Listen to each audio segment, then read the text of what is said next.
If you haven't been, you've missed it, but we'll try to cover it next year. Every year, Felixstowe Lawn Tennis Club hosts a major weeks tournament immediately after Wimbledon for up-and-coming young players. It's the Aegon GB Pro Series Futures, and this year's winner was Daniel Evans, who beat Daniel Cox 6-2, 6-1 in the final.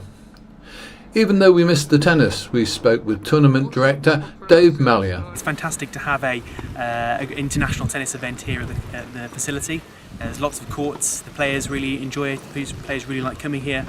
And we try and get as many people to come down as possible. The club do a really good job in getting sponsors in and getting out to local media, and it's great to see about 150 people here today on finals day. Tell me about this tournament. How does it relate to the bigger tournaments, like for instance Wimbledon, like the Davis Cup and things like that?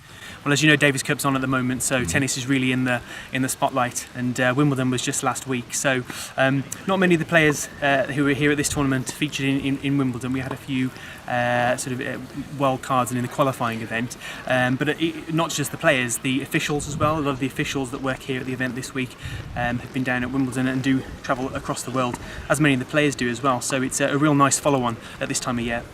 The kind of players you get here are players on their way up, or? Yeah, well, the clue's in the title really, futures. So it is that sort of stepping stone, that first stepping stone for players on the professional circuit.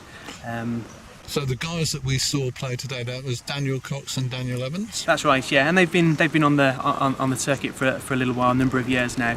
Dan Evans is coming back from a bit of injury, and Dan Cox has had a decent year as well. You'll be able to find next year's dates when they're published on the Visit Felixstowe.co.uk website and on the Felixstowe Lawn Tennis Club's website. Perhaps one day you'll find these young men among the competitors.